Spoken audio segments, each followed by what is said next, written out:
Hello, কি খবর বলো? আমি এসে গেছি আরেকটা নতুন ভ্লগের সাথে। এটা হচ্ছে ভাইফোঁটার ভ্লগ। আমি ভাইফোঁটার আগের দিন থেকেই ভ্লগ করা শুরু করেছি, কারণ ভাইফোঁটার আগের দিন থেকে যতটা করে রাখা সম্ভব হয় পরের দিনের জন্য সমস্ত কিছুই করা হয়েছে। প্রথমেই তো আমার দায়িত্বে ছিল আলু গ্রেট করা, তারপরেই কাটছিলাম ভেজ ডালের জন্য কিছুটা সবজি। অন্যদিকে মা ফুলকপি আলুর তরকারির জন্য সবজিগুলো কেটে নিল, তারপর কাকিমা করছিল আদা রসুনের পেস্ট। ভাইফোঁটার দিন সকালে ঘুম থেকে উঠেই তো মেন কাজ ছিল আগে বিছানাটা পরিষ্কার করা, তারপরেই ঝটপট করে স্নানটা করে নিয়েছি। মোটামুটি 8:30 নাগাদ আমি তো স্নান ধান করে বিছানা গুছিয়ে রেডিও হয়ে গেছি। আর এখন বার করছি আজকে কি ড্রেস পরবো সেটাই। আমি আর বোন দুজন মিলেই সিলেক্ট করেছি এই পিঙ্ক কালারের ওয়ান পিসটা পরবো। তারপরেই তো চলে এসেছি আজকের রান্না বান্নায় মাকে হেল্প করতে। কাকিমার অলওয়েজ দায়িত্ব থাকে হেল্পারের কাজে, যেমন সমস্ত কিছু মায়ের হাতে হাতে এগিয়ে দেওয়া, চিকেন ধোয়া থেকে শুরু করে মাছ ধোয়া সমস্ত কিছু। আর সমস্ত বড় বড় রান্না বান্নার দায়িত্বে থাকে আমার মা। অলওয়েজ এটাই হয়, কারণ আমার মায়ের হাতের রান্না খুবই সুন্দর। তারপর তো আমরা এদিকে করছিলাম চাটনি।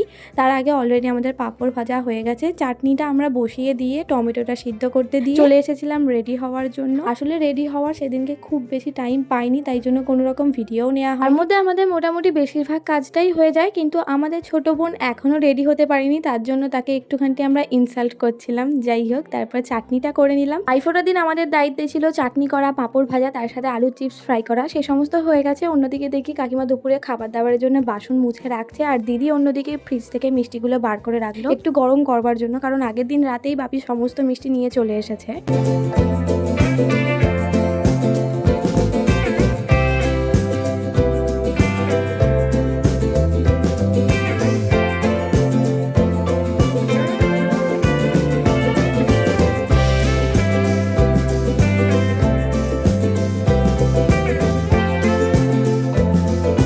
বছরের মতন এবছরও দাদা আমাদের থেকেই ফোঁটা নেওয়া শুরু করেছিল, কিন্তু এবছর আমাদের অসহজ থাকায় ফোঁটা হবে না, তবে শুধু মিষ্টি খাওয়াটাই আমাদের মধ্যে হবে। তবে গিফটটা কিন্তু ম্যান্ডেটারি, সেটা দাদা 4 বোনকেই দিয়েছে। না, 4 বোন না, 1 দিদি 3 বোনকেই দিয়েছে। তো কিছুক্ষণ ধরে তো আমাদের খুনসুটি পর্ব চলছিল, কারণ দাদা আমাদেরকে বলছিল কিছু দেবে না, ফোঁটা নেই ফোঁটা নেই, কিন্তু আমরা তো নিয়েই ছাড়বো। সে সমস্ত হওয়ার পর আমরা অনেক অনেক ছবি তুললাম। তারপরে তো এসে গেছে আমার ছোটদা, মানে বড় মামার ছোট ছেলে। তারপর দিদি এখানে চন্দন বেড়ে নিচ্ছে, কারণ আমার মামার বাড়ির 4টে দাদা আছে, তাদেরকে দিদি ফোঁটা দিতে পারবে, কিন্তু আমার এই বাড়ির 4টে দাদা, মানে 2টো দাদা আসেনি অসৌজের জন্য, আর 2টো দাদাকে ফোঁটা দেওয়া যাবে না।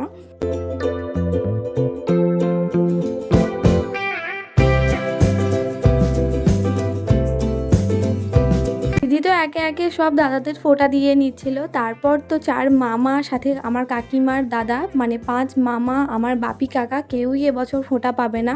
আমার বাপিকে কাকিমা ফোঁটা দেয়, আমার কাকাকে মা ফোঁটা দেয়, এইভাবেই আমাদের প্রত্যেক বছর চলে। এবছর সমস্ত কিছু একটু ওলটপালট টাইপের হয়ে গেছে, কিন্তু আমাদের মজা করাটা তো ম্যান্ডেটারি। তারপরে তো ছোটদা মা দুজন মিলে সমস্ত রান্নাটা কমপ্লিট করে নিল। মা এখানে কাতলা মাছের জন্য মাছ ভাজতে দিয়েছিল, সেটাই তুলছিল, আর আমরা সবাই মিলে তখন খাচ্ছিলাম চিকেন কষা। চিকেন কষাটা অন্যান্য দিনের থেকে সেদিন যেন একটু বেশি ভালো লাগছিল, তার জন্য আমরা কষা চিকেনই এত খেয়ে ফেলেছি যে তারপর আর এমনি ভাতের সাথে চিকেন আমরা খেতেই পারিনি দুপুরের দিকে কেউই। ভাইফোঁটার দিন একদম দুপুরের দিকে এসেছিল মাসিমণি, তো মাসিমণি সকলকে ফোঁটা দিয়ে নিল, বাপি কাকা 4 মামা সবাইকে, আর জামাইবাবুও এসেছিল, তার জন্য দিদি জামাইবাবুকেও ফোঁটা দিয়ে নিল। তারপরে তো আমরা বসে পড়েছিলাম দুপুরে খাওয়া দাওয়ার জন্য স্যালাড কাটতে। আর আজকের মেনুতে ছিল ঝুড়ি ঝুড়ি আলু ভাজা, গরম গরম ভাত, ভেজ ডাল, ফুলকপি আলু চিংড়ি দিয়ে তরকারি, দই কাতলা, তার সাথে চিকেন কষা যেটা খুব সুন্দর খেতে ছিল, তার সাথে চাটনি, পাঁপড়, মিষ্টি আর কোল্ড ড্রিঙ্ক। এবার হচ্ছে দুপুরে খাওয়া দাওয়া করার পালা। একে একে সবাই খাওয়া দাওয়া করতে বসে গেছে, আর আমিও আমার প্লেটটা সুন্দর করে সাজিয়ে বসে পড়েছি খাওয়া দাওয়া করতে। আমি শুধু একা বসিনি, আমার সাথে দাদা দিদিরাও বসেছিল। অ্যান্ড ফাইনালি সবাই টাটা বলে গেল